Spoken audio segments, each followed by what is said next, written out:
बांजी पुंगड़ी चूंदी कूड़ी धै लगाणी तुम थई, तुम्हारी जन्म भूमि आज फिर बुलाणी तुम थई।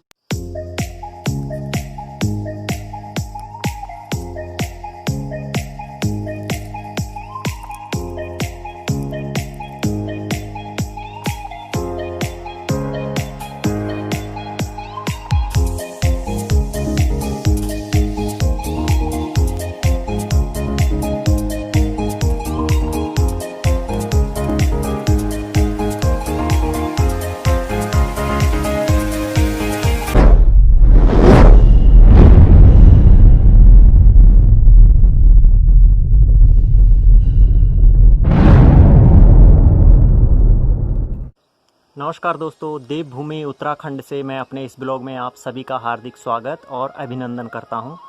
तो ये है मेरा संदेश उन लोगों के लिए जो गढ़वाली नहीं जानते हैं और जो गढ़वाल दर्दी उखड़ में आरो सादर नमस्कार पैलाग और सिमन्या दीदी भुल्ली भाई बंद जद कभी आप प्रदेश में रह के गाँव में रह के ये ब्लॉग तो देखना चाहो तो आप सभी उखड़ी मेरी तरफ बटी के सेवा सौली और सादर नमस्कार। और जो आपका कुटुंबदरी में परिवार में न नती नछी ऊखण भी मेरी तरफ बटिक बहुत बहुत प्यार और आशीर्वाद। आप लोगों को प्यार लगातार मिलना च आपका संदेश भी आना चाहिए, मैसेज भेजना रहना आप लोग। और दूर दूर प्रदेशों बटी मतलब भारत का जत भी कोना चाहिए उम जो हमारा प्रवासी रहना चाहिए तो उस सब भी यू वीडियो देखना चाहिए। तो आप सभी लोगों को बहुत बहुत धन्यवाद कर दूँ मैं फिर दोबारा से। और जो आजक ब्लॉग च आजक ब्लॉग में मैं आप थे बताना छूँ उत्तराखंड को जो पहाड़ को संस्कृति च वे में आजकल असूजक महीना लग्यूँ च और भोल परसों अब संक्रांति को दिन च फिर कार्तिक महीना लग जालू तो फिलहाल तो असूजी च।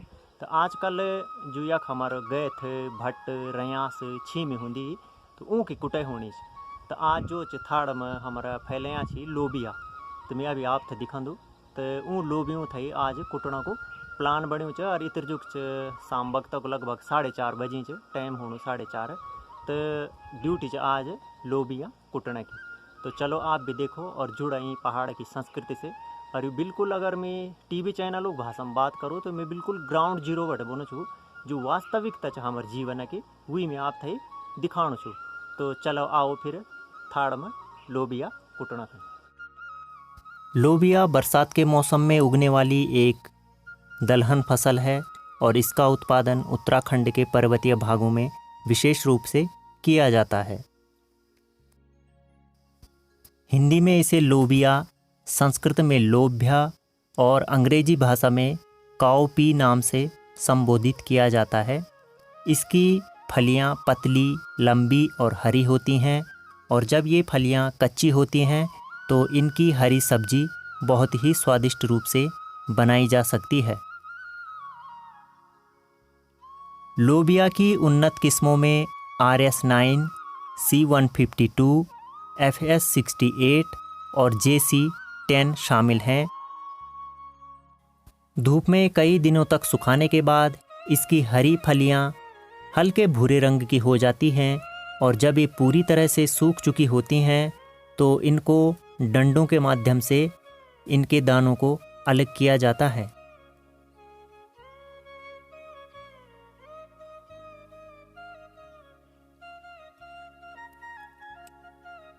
लोबियों को घर के आंगन में, जिसे कि गढ़वाली भाषा में थाड़ कहते हैं, तो एक थाड़ में इनको इकट्ठा कर लिया जाता है और उसके बाद मोटे मोटे डंडों से इनको पीटा जाता है। और ये जो आप डंडे देख रहे हैं ये विशेष डंडे इसके लिए बनाए जाते हैं क्योंकि ये डंडे मजबूत होने चाहिए और इनसे जो चोट पड़ेगी इन फलियों पर तो उससे इसके दाने अलग हो जाते हैं। जिस तरफ से इन डंडों को पकड़ा जाता है वह सिरा पतला होता है और दूसरी तरफ का सिरा मोटा होता है। और ये जो डंडे आपको दिखाई दे रहे हैं ये हैं पहाड़ी स्ट्रॉबेरी, जिसे कि हम गढ़वाली भाषा में भमरा या भमोरा कहते हैं और इसकी लकड़ी काफ़ी मजबूत होती है। लोबिया की इन सूखी हुई बेलों को आंगन में इकट्ठा कर दिया गया है और इनको देख के ऐसा लग रहा है जैसे कि न जाने कितने तारों को आपस में मोड़ करके रखा गया हो। तो अब ये पूरी तरह से सूख चुकी हैं और अब इनको डंडों से कूटा जाएगा और उसके बाद इनके बीजों को अलग निकाला जाएगा। डंडों से कूटने में काफ़ी ऊर्जा क्षय होती है और इनको लगातार कूटना पड़ता है। और कुछ बीज ऐसे होते हैं जो नीचे की तरफ दब जाते हैं, तो उनको भी फिर डंडों की सहायता से ऊपर की तरफ लाया जाता है और फिर से यह कूटने की जो प्रक्रिया है यह निरंतर चालू रखी जाती है।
भारी खैरा गया भाई, काफ़ी थकान लग गई दोस्तों इनको कूटते कूटते। तो वैसे भी ये थकाऊ काम है और काफ़ी ऊर्जा लगती है, इसमें काफ़ी मेहनत करनी पड़ती है। तो वो तो मैं कर चुका हूँ पूरा, और इसमें लगे होंगे ज़्यादा से ज़्यादा 10 या 15 मिनट का समय। नॉन स्टॉप कुटाई करते रहो, बस हो जाता है। तो ये देखिए, ये हैं लोबिया। तो अब इसमें क्या है, अब इसमें दाने नहीं बच रखे हैं और इसमें केवल भूसा है। तो अब हमको इसको अलग करना है और फिर जो नीचे दाने गिरे होंगे उनको हमें इकट्ठा करना है। तो यही है पहाड़ों में पहाड़ सा जीवन। तो चलिए देखते हैं अब दाने कितने निकले हैं, कुछ आपको दिखा देता हूँ। तो ये सारा कूट करके अलग रख दिया गया है और जो दाने हैं वो इसमें नीचे गिर चुके होंगे, अब अलग हो चुके होंगे इन बेलों से। तो चलिए मैं दिखाता हूँ आपको। इस भूसे को अभी अलग करना है।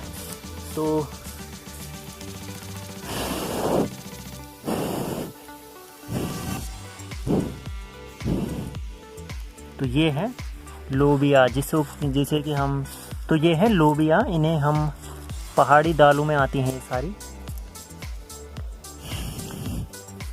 ये पीले पीले दाने। तो ये जिस तरह से ये इतना बड़ा भंडार लग रहा है, इतना बड़ा चट्टा लगा रखा है इसका, तो उस हिसाब से दाल की पैदावार कुछ भी नहीं है, क्योंकि ये तो खेत में ही पता लग जाता है कि अब की बार पैदावार कितनी होगी। क्योंकि जब बारिश होनी थी तो उस समय बारिश नहीं हुई, जब इनकी फलियां पक रही थी, तो इस वजह से अच्छी पैदावार नहीं हो पाई। लेकिन जितना भी है वो पूरा जैविक है, बिना रसायनों के है। और सबसे बड़ी बात यह है कि अपनी मेहनत का है। जो खेतों में मेहनत करते हैं हम, उसी का नतीजा है कि ये अन्न हमें यहाँ से प्राप्त हो रहा है। बांजी पुंगड़ी चूंदी कूड़ी धै लगानी तुम थई, तुम्हारी जन्म भूमि आज फिर बुलानी तुम थई।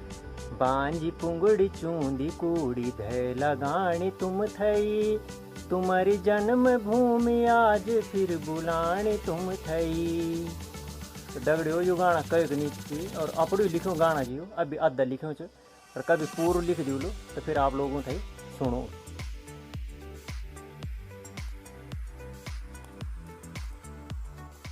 डंडों से कूटे गए लोबियों में से भूसे को अलग निकाल लिया जाता है और इसके बाद साफ और स्वच्छ दाने बचते हैं और इन दानों को पहाड़ी दालों में विशेष महत्व दिया जाता है।